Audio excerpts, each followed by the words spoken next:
Welcome sa Dries TV. Kung interesado ka sa ganitong news, huwag kalimutang isubscribe ang ating YouTube channel. Maraming salamat! Welcome back again sa ating YouTube channel mga kakimpaw, and sa update natin ito, ang pag-uusapan natin ay tungkol sa mga importanteng kaganapan kina Kim and syempre kay Paolo Avellino. Pero bago po ang lahat, maraming salamat sa inyong patuloy na pagsuporta at pagsubaybay sa mga daily update natin. Kaya naman bilang pasasalamat, narito pang isang napili kong komento patungkol ito sa naging previous update. Mula ito kay Ginang Norma Dayag. Sabi niya dito, There's TV how sure na pumunta yung mga parents ni Paolo. Yes, ganyan kabait si Kimi and no one can imitate her natural na pakikitungo sa tao regardless of their status ko in life. There's TV nakapokus attention ng lahat ng tao, even their bashers. Pero ngayon, kokonti yung lumalabas na bad nila or bash nila kasi wala dito sa Pinas yung dalawa. Pero itong si Odi at Maarting Machika ay maghahanap ng butas itong dalawa at mangalap ng kasinungalingan para may maibash lang sa KP. God bless KP and all their legit followers, bloggers, friends, and seniors, and the Aki. Maraming salamat po sa inyong komento, Ginang Norma Dayag. Nako, wag nyo na pong pagtuunan ng pansin si Odi or yung kanyang vlog. Ang importante po mga kakimpaw, matagumpay ang apat po na naging show ni Kim and Paolo. Ang dami-dami pong good news na nangyayari ngayon kay Kim and Paolo Avellino. Kaya wala dapat tayong time sa mga pambabatikos, sa mga negativity na issue na yan. So, wag na lang natin yung pansinin. Kasi the more na maraming engagement, the more na mas gagawa po sila ng mga ganito na mga pangbabatikos kay Chinita Princess and Paolo. Kaya deadma na lang tayo dyan, okay? So maraming salamat sa inyong komento. God bless po at mabuhay kayo. So eto na nga, pag-usapan na natin ang mga balita po na nakalap natin. Sa hapong ito, tunahin na nga natin pag-usapan. Ito pong trending ngayon sa X or sa ating bansa. Walang iba kundi po ang Kim Chiu and Paolo Avellino Close World Tour in Toronto. Ito na po kasi yung last show nila mga kakimpaw. 4 lang kasi yung show nila mga kakimpaw. And ngayon na po yung kanina yung last. And nakakatuwa lang dahil lahat po yun ay very successful at talaga namang dinagsa at tinumog ng mga OFW natin dyan sa ibang bansa. Matagumpay mga kakimpaw. Kaya kanina bago matapos po ang show ni Kim and Paolo, meron pong mensahe si Kim Chiu sa mga sumuporta at patuloy na sumusuporta po sa kanila ni Paolo Avellino.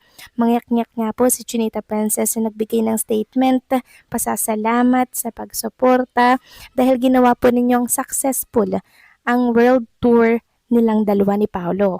Napansin ko nga po mga kakimpaw na gumagaralgal yung kanyang boses and syempre yung kanyang mata mga kakimpaw parang gustong dumaloy na mga luha. Kaya yung kamay ni Kim Chiu pinapaypay niya na naman sa kanyang mga mata or sa kanyang mukha para hindi po matuloy yung kanyang mga luha mga kakimpaw kasi magiging emotional na naman si Chinita Princess. And kanina nga lamang, muli siya nagpasalamat sa kanyang ex account. Sabi niya, so much love from Toronto kasi nakita niya talaga sobrang dami pong mga live audience ang pumunta. So yung pangatlo at pang-apat po na venue ng show nila, sobrang laki talaga mga kakimpaw. And hindi ko lubos akalain na mapupuno to, pero napuno pa din. So iba talaga yung hatak at chemistry na meron si Kim and syempre si Paolo Avellino.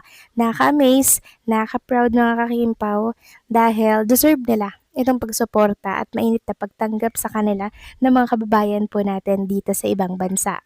Samantalang next topic naman, talakayin naman natin mga kakimpaw ang isang pinag-uusapan na ganap mula po sa show ni Kim and Paolo Avellino na isang pag-amin or kumpirmasyon na ni Chinita Princess ang status nila ni Paolo Avellino. Hindi ko alam po sinadya niya talaga to or nadulas lang talaga siya mga kakimpaw. May parang tanong-tanong kasi doon mga kakimpaw na parang game-game na follow your ganyan, follow your heart, follow your brain. Pero ang sinagot po ni Kim and Paolo ay sundin po ang isip mga kakimpaw. So bakit daw isip ang susundin? Syempre may explanation dyan si Chinita Princess. Kasi ilang beses na daw po siyang namali sa pagpili, pag puso po yung kanyang sinusunod. At ito yung kinakilig ng lahat. At sana this time, tumama na daw. Sabay tula kay Paula Avellino ni Chinita Princess. Na ibig sabihin, kinukumpirma niya yung status nila ni Paolo Avellino na sila na at sana yung pagpili niya kay Paolo, sana tama na daw po ito mga kakimpaw. So dun pa lang napakalinaw na po na kumpirmasyon nun. After nga po niyang bitawan yon, grabe dumagungdong yung venue dahil sa sigawan po ng mga OFW natin na nasa venue na yon mga kakimpaw. At alam nyo, trending ito ngayon sa lahat ng social media platform na kahit hindi daw umamin si Kim and Paolo dahil dito pa lang po sa sinagot ni Chinita Princess at sinabi kanina dito po sa show nila, na last na show nila, eto na po yung kumpirmasyon. Sabi nga nila, haha, sakit nun papi, kaya alam mo na. Super happy naman ang Kim Pao family. No direct confirmation needed. So, no direct confirmation mga kakimpaw. Pero, napakalinaw na po ng sinagot or binitawang salita ni Chinita Princess doon kanina. Sabi pa ng isa, if you use your common sense, you already know what their status is. Anyway, as for me, just love each other and go on vacation because you're so exhausted and you deserve to spend time together. Yes, deserve nila mga kakimpaw ng vacation dahil sobrang drain, sobrang pagod sila mga kakimpaw. Isang araw lang yung pahinga tapos isasalang na naman sa another show, 'di ba? So ngayong tapos na po ang 4 na show nila, deserve naman nilang mag-vacation and syempre magliwaliw and sulitin yung oras diyan po sa ibang bansa. Deserve nila yan dahil sobrang successful po ng 4 na show ni Kim and ni Paula Avellino. Sobrang bonus na lang talaga yung nangyari kanina na binitawang salita po ni Chinita Princess na sana this time tumama na siya sa pagpili niya sa lalaking alam niya na mga kimpaw, pinili niya. 'Di ba? Sinunod niya yung isip niya. Kasi nung mga una-una, ang sinunod niya daw mga kakimpaw ay yung puso niya, na which is maling-mali pala. Dapat isip niya palang susundin. At sana this time, tumama na nga daw ang pagpili niya mga kakimpaw. So dun pa lang, indirect na confirmation pero napakalinaw po ng kanyang binitawang salita. Sabi nga nila, finish na.